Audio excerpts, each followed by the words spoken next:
Le sujet du jour est l'homme ou la femme de ta destinée.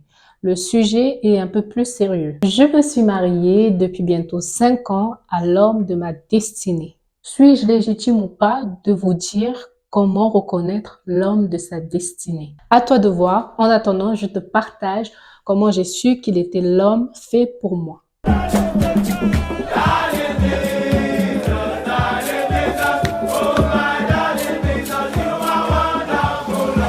J'étais partie en fait pour te demander si tu croyais au destin, mais je me suis ravisée après quelques recherches. On va voir aujourd'hui en fait quelle est la différence entre le destin et la destinée. La Bible nous apprend que Dieu est au contrôle de notre vie, du début comme la fin. Tu trouveras ça dans Psaume 139.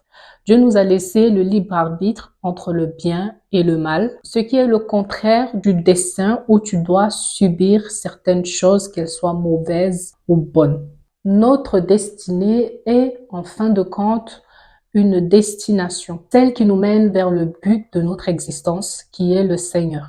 Je ne rentrerai pas dans des détails que je ne maîtrise pas pour ne pas te perdre et pour ne pas me perdre non plus. Donc, allons au vif du sujet. Comment j'ai rencontré mon mari? Comment Dieu a fait venir mon mari à moi? Et comment Dieu nous a préparés à nous rencontrer? Tout d'abord, j'aimerais te dire de ne pas être pressé, de te jeter dans les bras du premier venu parce que tu es désespéré.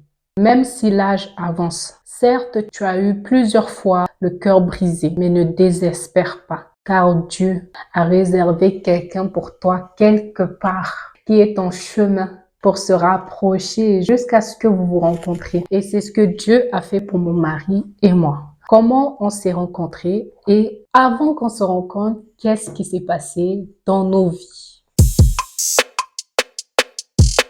Alors, d'après ce que mon mari me raconte, il vivait en Guadeloupe et il a fait la rencontre d'une femme qui ne vivait pas en Guadeloupe sur un site de rencontre. Cette femme vivait en Suisse. Vous voyez déjà, Guadeloupe, Suisse. La Guadeloupe, le gars, il a décidé d'aller s'installer avec cette femme en Suisse. Donc, première étape, Dieu l'a déplacé de la Guadeloupe pour se rapprocher de la France.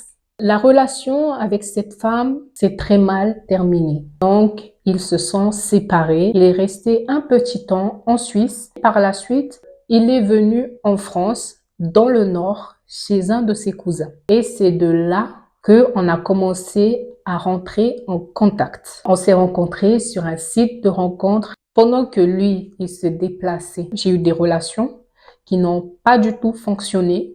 Après cette énième relation qui n'a pas marché,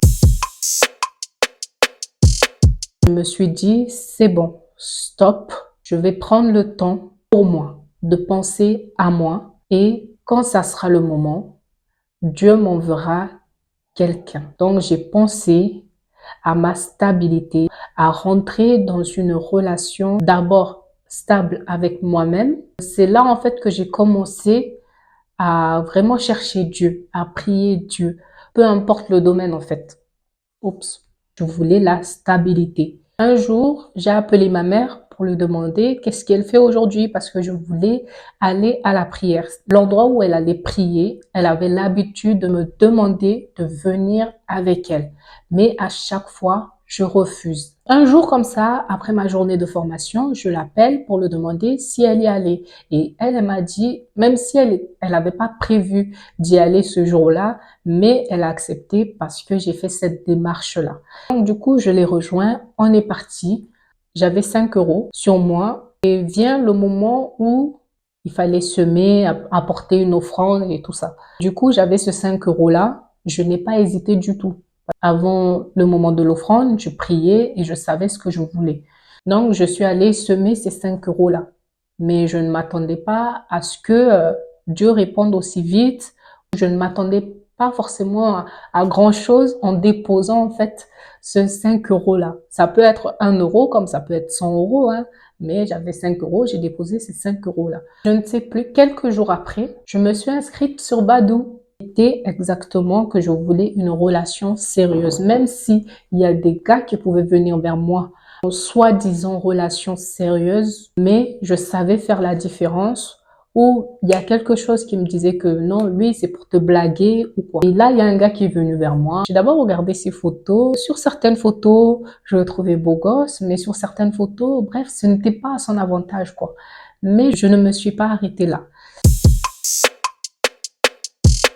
On a commencé à discuter, on voyait qu'on avait des points en commun, qu'on était content de savoir que voilà, on voulait la même chose. Et c'est de là que notre relation a commencé.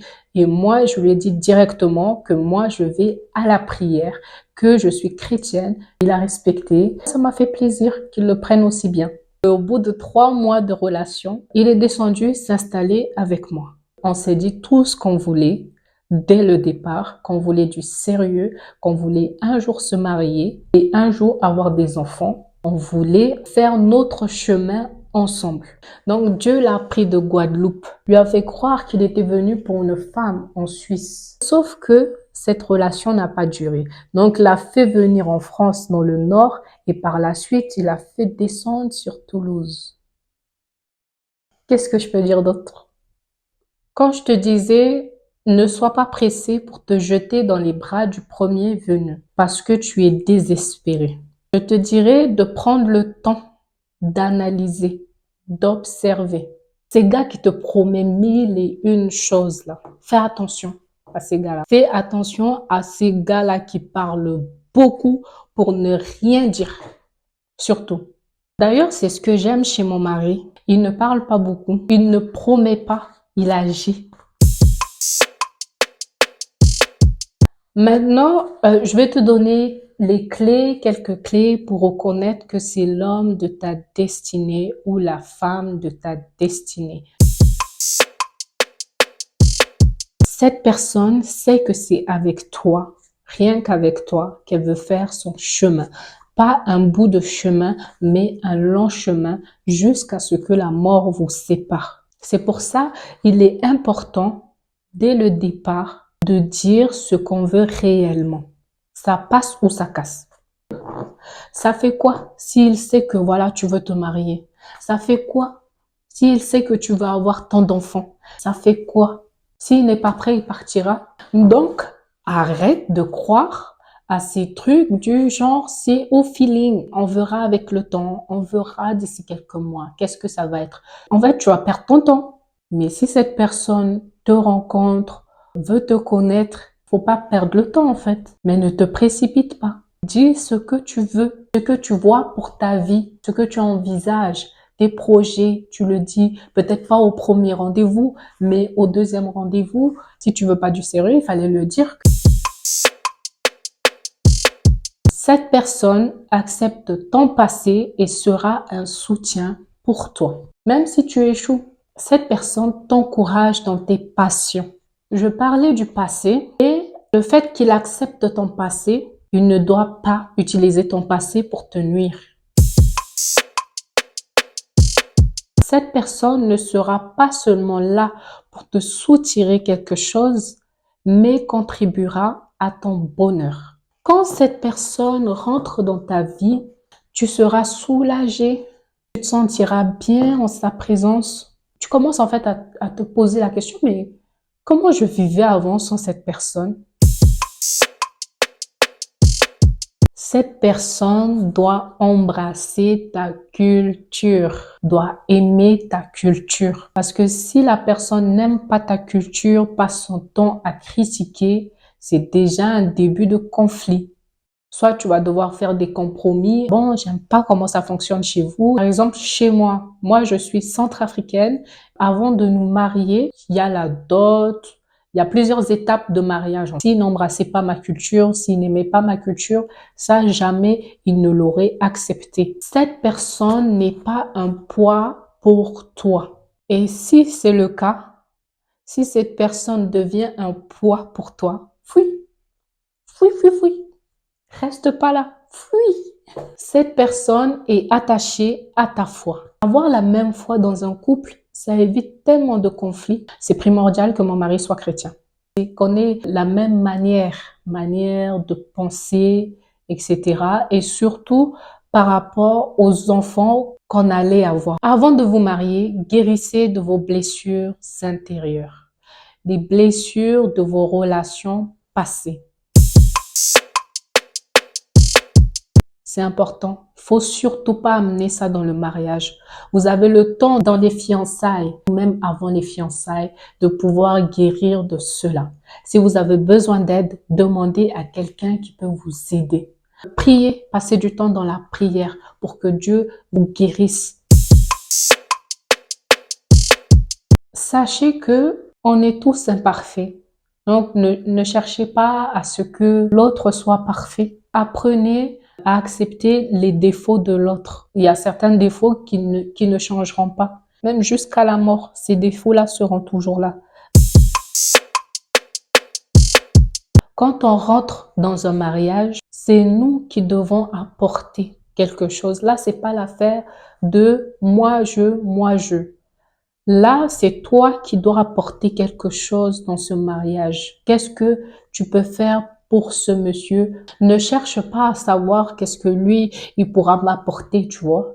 Mais cherche plutôt à savoir qu'est-ce que toi, tu peux lui apporter. Est-ce que tu seras une aide? Est-ce que tu seras un poids?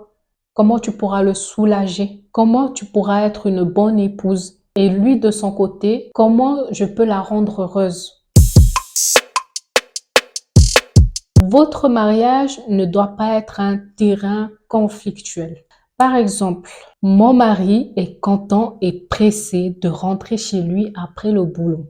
Et moi, pareillement, lorsque je sors, je suis pressée de rentrer parce que je vais retrouver ma maison, je vais retrouver ma famille. Et votre maison doit être un havre de paix, un cocon d'amour. Et non les querelles à tout va. Monsieur va finir le travail, eh ben, il n'aura pas envie de rentrer tout de suite. Il va traîner dehors, il va aller dans un bar, il va aller voir ses potes. Il va préférer en fait ses amis à sa famille parce que lorsqu'il rentre, eh ben, ça crie partout. Ah, il y a des reproches par-ci, par-là.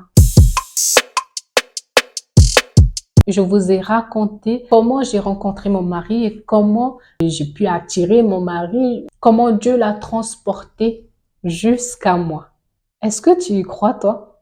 J'aimerais que tu commentes, tu partages, tu likes. Et merci en tout cas de m'avoir suivi. Après tous ces éléments, il est temps pour toi d'ouvrir les yeux, d'observer tout autour de toi. Vraiment, j'espère que je t'ai aidé. Que Dieu te bénisse.